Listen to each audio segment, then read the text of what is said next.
All right, Yeah. cool. Empire sweater looks good. Everything's in it. And Sheesh. we got the whole apartment backdrop, making it feel homey, I guess. Making it feel right. But we're live. We are live Home studio on my YouTube channel, which will be shared to whoever, wherever we seem fit. We are gleaming into our brand new camera. Did you take out the plastic cover? No, it protects the camera. I left it on there. I did a test with it on there to see if it would affect the video, and looks good. we're looking at it on the computer right here to our right, and it looks pretty damn good. So we are together again after a long break. We've had a bunch of things happen for both of us recently over the past 6 weeks. Yeah. If not a little bit longer than that, but I would say probably 6 weeks it's been since we've really, I mean, it might even be shorter than that. It might feel like 6 weeks. It might be 3 to 4, but it feels like, that 3 to 6 week mark since we've really done anything. Fellowship wise, spiritual wise. I know, I mean, we both have our faith daily, but getting together, and I think it's a good time to start over, to start back to why we're doing this, what made it happen. Yeah, speak on something. Yeah, go ahead. Speak on something. So shed light into something. I'm gonna let you start it, and then I'll just finish it. So we could go back many phases, but I'll go back to one particular one. I had gone through some turmoil in my personal life. I had become a very, very, very distraught husband, partner, and it was just leaking throughout my every part of my life. And it got to the point where my safe space, the softball field, basically no longer became my safe space, my escape. I was getting very frustrated. I was playing with anger instead of joy. Competing became all that mattered. It was like being a good softball player became my identity. It was like if I wasn't the best I could be every damn inning, every pitch, every time I got into the box, I was angry at myself, and I would portray that onto my teammates. My teammates, if you weren't bringing it every goddamn pitch, if you weren't showing up, if you were making mistakes, it was eating the inside of my core. For the record, I made some of those mistakes, and I could see that my errors were killing him on the inside. But he never snapped at me. Which is cool. That comes from a little bit of fear, and we hadn't had a deep friendship then, and you carry yourself with you demand respect from those around you. So that was just already was going to happen. So we have the softball becoming a toxic environment. It started out as a healthy outlet, then it became a toxic environment. So then fast forward to you began to address your mental health issues. Share with the people, ever since you started and you were proactive with doing something about what you were going through here and here, how has your life changed from when we had that heart to heart in the car and we prayed to now? Because I want you to share that with people, because a lot of people are scared to take that first step for whatever reason. It's very unnatural, right? I don't blame you guys. It's scary. It's a scary thing to do. But encourage the people by sharing how much your life has changed, or how little your life has changed from day one to now, which is, I would say, about what, like 2 months? It's no 3 months. So that breakdown, which ties right into the introduction of softball becoming an ugly place. John King's tournament. That's what that was. September. That was Labor Day weekend. It was months. John King's tournament. It was the Ignite game, and I lost my shit. I tried to fight the whole damn team, and I felt myself break mentally. And I went out to the car. I pouted like a little kid, and I broke. I cried, and you came out. I don't say you're the only person that cared, but you're the only person that stepped up to do something. You came out and gave me an opportunity to look at it in a different light, and that was through prayer and letting go of softball being my higher power, the loss of my relationship being my higher power. So that was kind of really the kickoff point, or what I call, I let be my rock bottom. Mm-hmm. And from there, I used experiences through you and other people to guide me into the next step. So it was, all right, it's time to clean up everything inside of your body. It's time to get rid of the drugs. It's time to get rid of the horrible diet. I still eat kind of like crap. I mean, we got a bowl of candy in front of us right now, but like it used to be way worse. And so cleaning up my act, I got into rehab. I got rid of drugs. Drugs was my outlet. It was. What drugs are you talking about? If there was an upper to take, I'd have taken it. But I smoked weed 24/7. Okay. It was one of the main reasons I moved here, because it was a legalized state. And I mean, I've been smoking for the last 15 years until I quit. September 8th is my clean date. Praise God. So to step back, yeah, it was leading by example from other people, following others' footsteps, and someone like yourself who you were like, you gotta clean up your act, and it starts with what you're putting into your body. So I got into rehab. I got into a 6-week program where I was meeting with a Zoom group, drug addicts, alcoholics, and it was basically come together and learn ways to battle your demons or your mental deficiencies without self-medicating. And that's what really was the kickoff point for me, is I realized it wasn't just being a drug addict, but I had mental things going on. I had demons to fight if the drugs were there or not. So like they teach you, is as soon as you take the drugs away, you now have to start approaching it as, I have things I need to work on, and I can't just self-medicate and mask it anymore. So I was doing daily check-ins, talking about my diet, talking about my sleep. Do I have a sponsor? Do I go to programs? Do I go to meetings? And these are every time I got on the Zoom call, you had to do these check-ins. They were talking about if you're binging and purging your meals. So there was a detailed, basic daily check-in of being accountable for yourself and your actions. And you had to be in front of other people who had it better than you, had it worse than you, who have been in it longer, who have been in it for way shorter time. So there was just this ultimate array of experience that I got to learn from.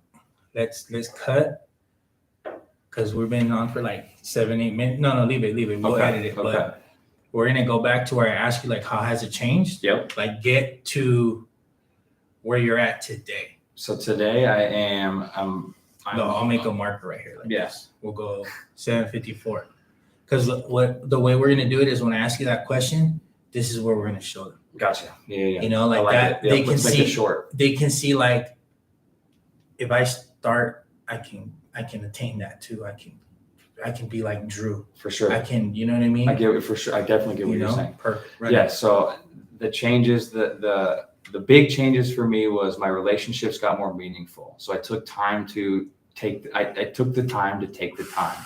It changed how I talk to people. It changed how I invested the time with people. And how I invested the time in myself. I started getting back into the gym, and I was an athlete growing up. So getting back to that change and seeing myself being able to be back in the gym, being athletic again, working towards something instead of just existing was one of the first big changes. Was just I just no longer just existed. I had put some goals in place, or I had something to work towards through conversation or through community. Another big change for me was faith. Was having a higher power, was giving myself something to have a why outside of things that could be taken away. Right. It's easy to say that your kid or your job or your wife is your why. That's the reason I show up. That's why I go after it. But those things could be gone tomorrow. Right. So I had to find a way to have a different why and show up for a different higher power than things that could easily be taken away, these earthly things, as we like to say. Speaking on your family, how has this journey directly impacted your son and your son's mom and you guys' relationship? So we talked about September kind of being that jump off point for me. As early as June, July, August, goodbyes with my son were different. He didn't want to say goodbye. He it didn't matter to him that dad was leaving. It didn't matter that he wasn't going to see me again. He didn't want to be here at this apartment. He'd rather be at mom's house. Now I get 2-3 hugs. I can't get out of the house without getting 2 or 3 hugs from the dude. Like, I mean, he loves it here. He has his own space here that he loves to just enjoy time being at dad's house. Yeah. I have little quirks, like dad has a pool. I mean, we don't get to use it in the winter now, but yeah, it's things that he just it wasn't open to because dad was an uglier human being and dad was mean to him. Dad would take it out on him. Like, oh, you don't want to come hang out with dad?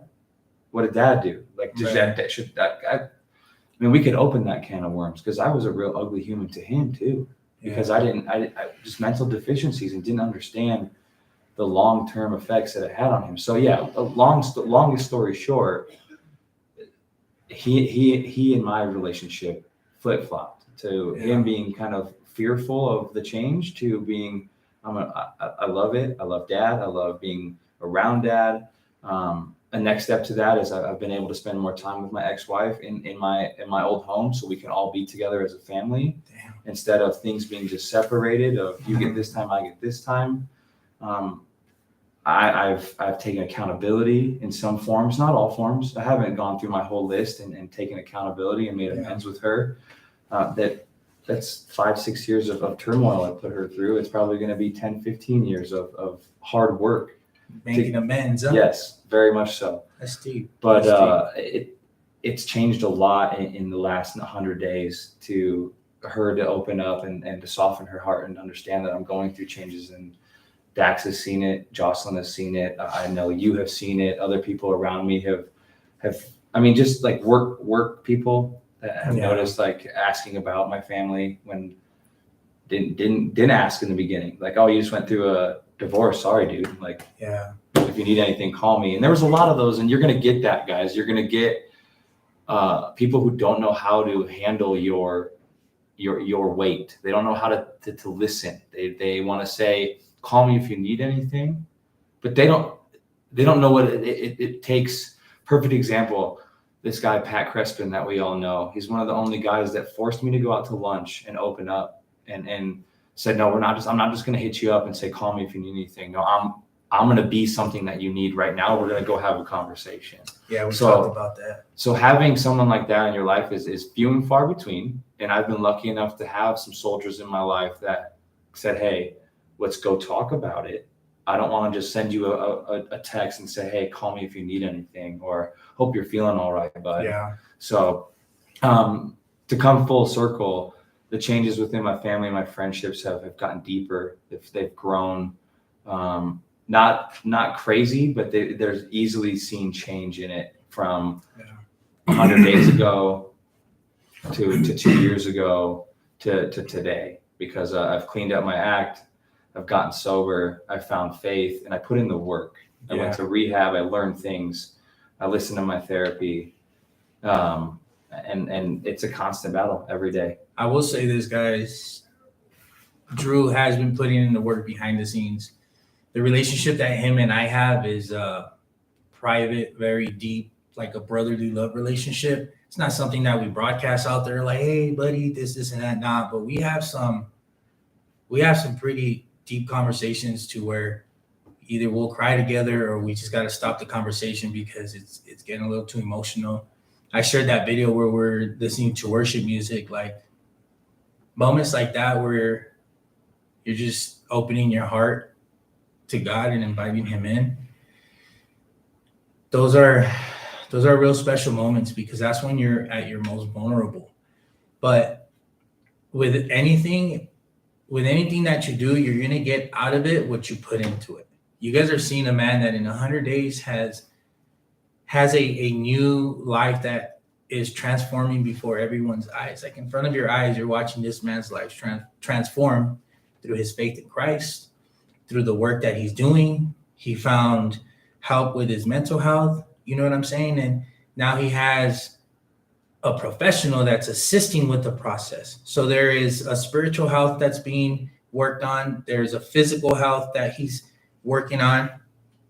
And now there's a mental health. So you combine all three, and then you add community, this is what happens. You know, you get so overwhelmed with the joy that you feel to see the world in front of you change for the better, knowing how ugly and understanding how ugly you used to be. And I'm just speaking from my experience, that you can't help but want to help someone else that you see struggling. And you know that if that person does what you did, they can be where you're at if they want it.